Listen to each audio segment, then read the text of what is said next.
Hey everybody, how's it going? Welcome to another episode of Finishing Blow. Hopefully you guys are having a good week. This week was very, very unique in the fact that it started off really slow and then picked up a ton near the end. So I'm going to go ahead and kick things off with a trailer for The Redeemer. Now this is the initial film that everybody was excited about with Marco Zaror, and it looks amazing. The trailer looks fantastic. The acrobatic moves are insane. I really feel like people are going to sit up and take notice of Marco and his abilities with this film, and then when Zambo Dende comes out, it's just going to blow them out of the water. I'm really excited for both films, but I'm really, really glad that we got to see a trailer for Redeemer to understand more about the action and see what it's going to be like. I'm really, really looking forward to it, and I think you guys will enjoy it as well. So give it a look and let me know what you guys think. Following that news up, though, we had some really, really weird, strange news coming out down the pipeline. Iko Uwais and Yayan Ruhian, I think I pronounced those right, I'm sorry, Iko and Yayan are going to be in a Hollywood film. Yes, hooray, woo! Yeah, it's Skyline sequel. I don't know how that happened, but yeah, it's a Skyline sequel. It's called Beyond Skyline, and it's really, really weird to me that they're going to be in this film. You think like Mad Dog, and you think The Raid, or what was The Raid 2's character for Yayan? Was it Pacoroso? I think I may have pronounced that wrong. I'm sorry if I did. But anyways, yeah, it's really, really weird to think about these people, these individuals who are known for their action and choreography being attached to a sci-fi title. Now, the director has said that he actually picked them specifically because of their martial arts roles, so it may be something different, but apparently this is a concurrent story that happens with the original story, so it doesn't actually tell a new tale per se. Like, it's not going to continue the first story. It's going to end, I guess, near the same area.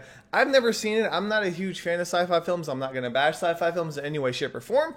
I'm just saying that I haven't seen it, but because of this news, I may have to watch Original Skyline to see what it's all about. Let me know, though, if it's worth watching or not, because if it's not worth my time, I'll watch another martial arts movie and just review it for you guys instead. So that is what it is. It just seems really, really strange. A lot of people on the internet were like, wait, what? So until we know more, it's just going to be a big question mark. Moving forward, though, we did have another question mark that was answered, which is Donnie Yen going to return for the Monkey King sequel? That answer is no. Aaron Kwok is actually going to be the new Monkey King. Now, this is really, really weird because of the fact that he actually played a character in the Monkey King film and fought Donnie Yen, but with the magic of makeup and, I guess, character acting, you can call it, hopefully we won't see any of those characteristics in the Monkey King himself. But yes, they are moving forward with the film, and I had a feeling that Donnie wasn't going to come back to this. He said that being in that makeup chair for like 6 hours, 8 hours straight was just terrible. It was killing his back. It was the most painful experience he had. And that's not the first time I've heard people say that they hate being in a makeup chair for a very, very long time. You know, it's a lot of effort. It's a lot of struggle to do that and then to be able to act and perform. It's crazy. And so I don't blame Donnie at all for his choice to do other films like Crouching Tiger, Hidden Dragon 2, Noodle Man, things like that, which I think are going to be much better for him career-wise. But I wish Aaron the best of luck, and hopefully he'll be able to take the Monkey King and make it his own and do something new with this franchise that's going to be appearing in the near future. Alright, so now we've got some more trailers coming down the pipeline. We have a trailer for Martial Arts Kid, which we did have one before, but this one kind of focuses on the aspect of bullying a little bit more, which I knew was going to be a hot topic for this film. Now, a lot of people were wondering, is it going to be a Karate Kid copy or a ripoff? I don't think it's going to be, personally. I feel like that's going to be something that they're going to play off of, something that they are very well aware of, the fact that they're following the same idea and concept, and hopefully they put a unique spin on it and do something different with it. But if you guys aren't interested in the Monkey King, there's also a trailer for a film called Black Salt, which is a film adaptation of a indie comic, but it's also done by the director who did Blood and Bone. Now this time we don't have Michael Jai White in the film, but it still does look like it could be a good movie. I'm not quite sure how this adaptation is going to be. There's been a lot of comic book based movies lately, you know, especially after Marvel and DC are coming out swinging at one another. I think everybody else is kind of in the Me Too share of that, but it could be good, and I'm not gonna fault it for that. I enjoyed Blood and Bone tremendously, so I'm gonna see what this movie is like before I throw any criticisms its way.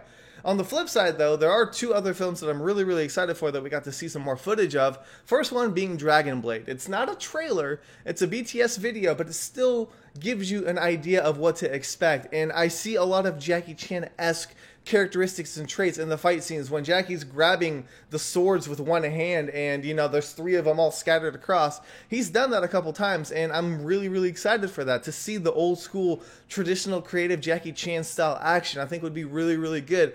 You know, Chinese Zodiac was kind of hit and miss, but that couch fight was amazing. And so I'm really hoping that kind of sparked that creativity back into Jackie, and we get to see some more of those style of fights.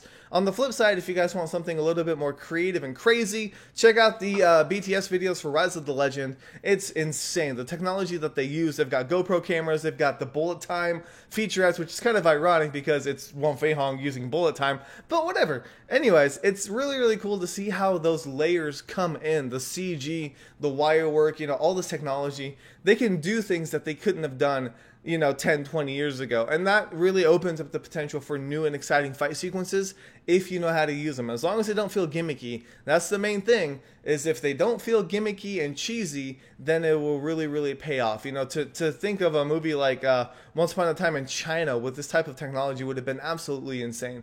But I think Rise of the Legend is going to have its own identity. It's going to be darker, grittier, a lot rougher, and I think a lot of people are going to enjoy it for that.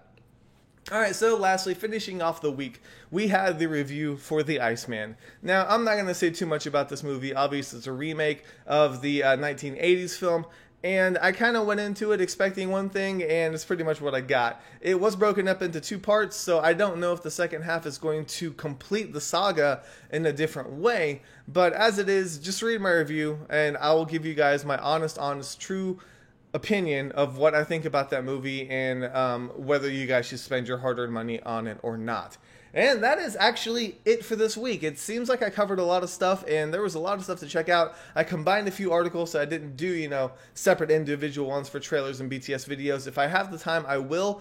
By the way, if you don't have the Facebook page for Martial Arts Movie Junkie liked yet, be sure to do so. I'm not saying that to get more likes or anything like that at all, but I've gotten to the point where I'm coming across bigger articles. So smaller ones like stills for films that are coming out, like say like The Transporter, I shared a still of that. So if they're just like one image of a film, I may end up just posting it on the Facebook page. So be sure to check that out and like that page as well. And that's really all I have for this week. It's been a crazy, crazy week. I'm hoping next week kind of calms down a little bit. A lot of stuff's happening behind the scenes with my personal life. My work schedule hopefully will lighten up a little bit or free up so I can do more filming and more articles for you guys, which I'm really excited about. But I'll let you guys know more about that as I learn more about it myself. So for now, enjoy your week. Stay warm. It is getting crazy cold out there. So get some tea or some hot chocolate and pop in some good action movies and just enjoy the company